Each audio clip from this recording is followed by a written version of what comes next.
Hello and welcome to special project by Ukraine Crisis Media Center, NGO Euroatlantic Course and Analytical Center of Ukrainian Catholic University, Ukraine in Flames. My name is Victoria Zabian, I'm head of the UCMC Press Center. And today we ask experts to explain what will be the consequences of new sanctions and tech isolation for Russia that is continuing its aggression against Ukraine. Please subscribe our channel to stay tuned, like and share this video. We work for you and Ukraine. And we start with Hennadiy Chyzhykov, president of Ukrainian Chamber of Commerce and Industry. The global world has been united in the rollout of the sanctions. This is a collective unity that we truly haven't seen in decades. These sanctions are doing exactly what they are supposed to. They are hurting and crippling the Russian economy. At the point of the sanction, we need to be extremely painful and felt by every single Russian citizen. We need to be comprehensive and dramatic. Already now, we see that they are starting to work. For instance, the Russian ruble has fallen to its historic low. The imports into Russia have largely stopped and the foreign businesses are shutting down their operations. The Russian energy embargo poses one of the greatest threats for Putin's regime. All this means is that Russian ability to finance their war in Ukraine is diminishing with each such sanction and with each company cutting its ties with Russia. Our chamber belief is that this sanction will bring Russia's demise if they don't stop the invasion. Already now we expect for the inflation in Russia to reach 20%, for the employment to reach historic highs, and for Russia's technology to fall behind the decades. Also, in March, 70,000 Russian IT specialists left the country, and another 100,000 are expected to leave in the April.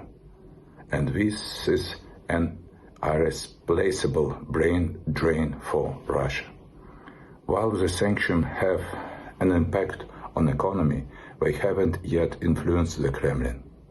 Putin's regime continues to kill Ukrainians and sacrifice their own soldiers. So our job here isn't done. There are three things we still need to ensure. First, we need to guarantee the Russian energy embargo. Second, we need to make sure that every Western business cuts ties with Russia.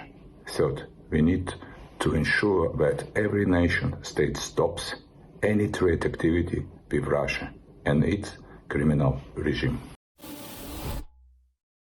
Polish expert Adrian Piechota describes the impact of sanctions on Russia's economy as well. Let's take a look. With each day of Russian invasion of Ukraine passing, Western countries are putting more and more sanctions towards Russia. First and foremost, we should divide those sanctions into three categories. That is the sanction against state, personal sanctions, and something that I can call bottom-up boycott. So to start with these sanctions against state, we have cutting Russia out of SWIFT system, which makes it almost impossible for them to use their international assets, and that can cause a huge crisis in economic perspective of Russia.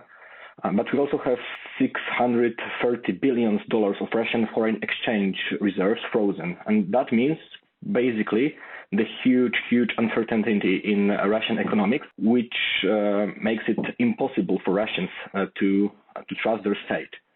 Then we also have something which is called technological isolation. So, for example, a Boeing company suspends all its activity in Russia.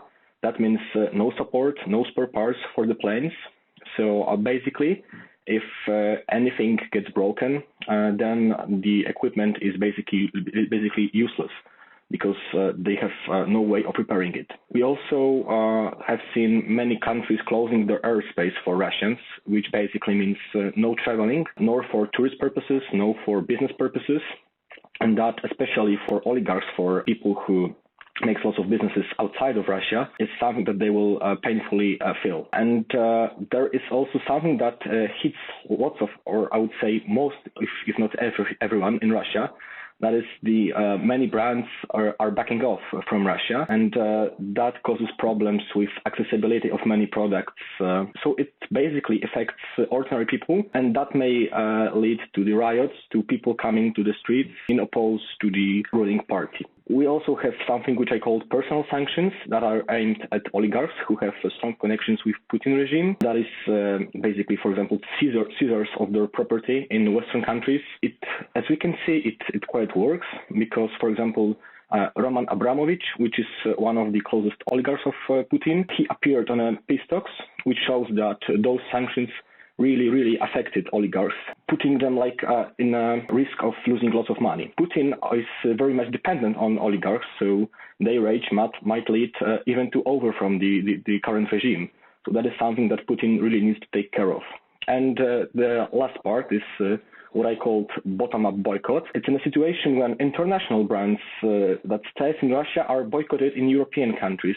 That is because the brands pay taxes. So indirectly, it leads, they pay taxes in Russia, of course. So indirectly, it leads to finance the invasion of Ukraine in Russia. Because, money from taxes, they are used to cover the expenses for the invasion. So people who do not agree on that in European countries, they are more careful when deciding to where to buy their products from, and that can cause huge losses for those international companies, and those maybe force them to leave Russia. To sum up, the economical situation in Russia is difficult, but that is a good thing because the more pressure on Russian society, especially oligarchs who, as I told previously, are very important from the perspective of Putin, the more pressure on those in charge.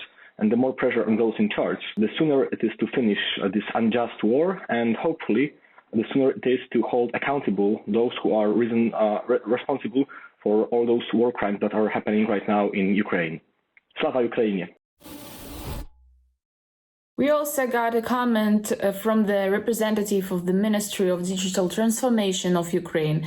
This is how they assess the effect of new sanctions against Russia from their perspective. Ever since Russia invaded Ukraine on February 24th and declared war on us, the president of Ukraine, the entire government, deputies and all the state's officials have been working hard. We do everything possible to win and stop Russian troops and tanks which killing our children and bombing our cities. We are sure that the aggressor must feel all kinds of consequences for these war crimes. So we started to approach companies in various fields, from cybersecurity to game development, communication and design, with the request to impose corporate sanctions on Russia. Responsible businesses, governments and consumers around the world should block companies, stop providing their services and sell products. Our team has direct contact with the leadership of the biggest tech companies. A lot of CEOs reach us by themselves, especially the crypto community. They donate, create platforms for Ukrainian army, freeze accounts of Russian users, offer all kinds of support. Also, we wrote a lot of official letters to companies' leadership as well as make public requests through social media platforms, for example, Twitter. Twitter has become an efficient tool that we are using to counter Russian military aggression. Our smart and peaceful tool is to destroy Russian economy. It's also a war between past and future. We use tech for good, modern methods to fight outdated tanks. The future is ours. The withdrawal of companies from the Russian market and suspension of their activities is an important step in this war, which maximizes Western sanctions. We appealed to about 500 tech companies to stop operations in Russia. Among the tech giants that agreed to impose sanctions in Russia, it's Apple, Google, Meta, Twitter, YouTube, Microsoft, and many others. For example, Apple and Google have cut Mir payments cards from their pay services functionality. Apple removed Mir cards from Apple Pay. Meanwhile, Google has suspended a pilot plan that would allow customers to use Mir cards on Google Pay in Russia. TikTok doesn't allow any more Russian users to post videos even using VPN. Mobile operator Megafon no longer belongs to the International Operation Association. The GSMA has officially stated that it's excluding Russia's Megafon. The company has been a member of the Global Association of Telecommunications Operators since 1995. The GSMA also excluded the mobile operator from their roaming partner listing. Russia's internet holding company VK, formerly Mail Group, has been cut off the access from Microsoft's service. The American giant closed access, which led to the problems with the Mail.ru services and the mail storages. Users even can no longer view files attached to the older emails. Spotify has completely ceased their operations in Russia, and even early they suspended the sale of premium subscriptions in Russia and Visa MasterCard as Russia's Visa and MasterCard left the country. OLX Group left the Russian market as well. From April 2, Bloomberg will turn off access to its terminals for Russian customers and computer system that provides financial market participants with the real-time information, news and analytics.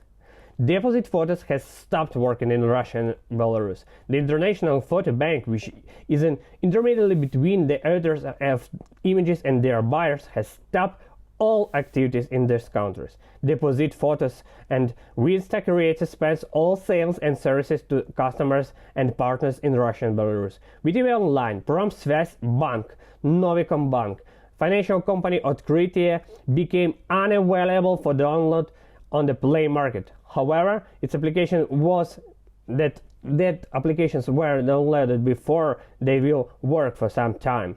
Schlumberger suspends new investment in Russia. In its company, this is a company that develops technological and digital solutions for their energy sector. Parimatch doesn't operate anymore in Russia. The company stopped cooperating with Russia and completed all the legal and technical processes of withdrawal of the franchise. The Russians were banned from using the Parimatch brand and in all formats and platforms. Korea has banned an export of 57 types of non-strategic goods to Russia and Belarus, primarily semiconductors, chips and computers. And this is only a small part of the companies that left Russia. We are very grateful that the company supports Ukraine and refuses to fund Russian war crimes. We also invited the executive director of Center for Economic Strategy to perform his analysis especially for our project. He said that the one significant type of sanctions should be implemented in order to hit the Russian economy and society, and this is embargo for Russian energy. Let's listen to Hlib Vyshlinsky. Current sanctions on the Russian economy have already a very significant impact. It is estimated that Russian economy will decline this year by 10 to 20%. Mechanisms are different. Sanctions themselves, including the sanctions on the Central Bank of Russia and on the Russian financial sector, makes doing business with Russia via its banks and foreign exchange operations complicated and expensive. However, not just sanctions are influencing the Russian economy. Majority of international partners decided to stop working with Russia, and it resulted in significant disruptions in production activities of Russian companies, even those that were not under sanctions. For example, companies like car producers of more and even less sophisticated products, they understood that they need to stop because they do not receive needed components.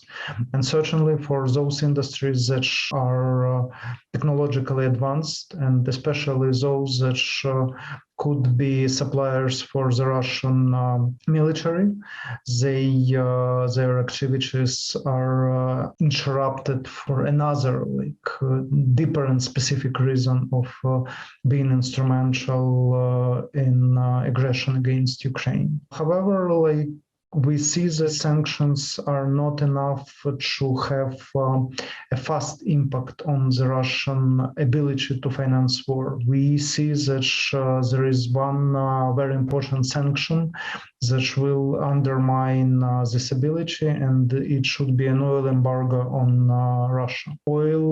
Export of oil from Russia is the single most important contributor to the Russian state budget.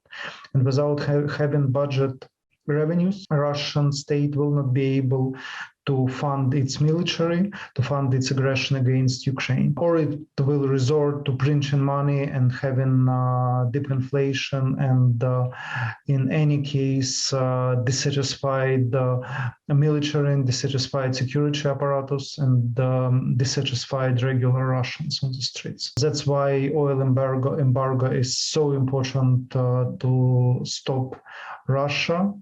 And another important sanction is closing ports for Russian vessels, those with the Russian crews under Russian flag and having any connection with Russia. It will further undermine Russian economy in the same way and more significant way as these private sanctions against Russia by large container ship operators already had an impact on consumer market in Ukraine. But we still see that there is a scope for additional important sanctions, and those are oil embargo and the ban on Russian vessels entering to fleets, entering to ports of the key Western states. You've been watching the episode of Ukraine in Flames, a special project by Ukraine Crisis Media Center, NGO Euroatlantic Course, and Analytical Center of Ukrainian Catholic University. Thank you for watching us. Please like, share this video, subscribe our channel.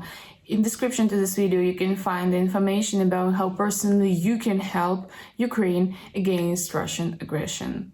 Everything is gonna be Ukraine.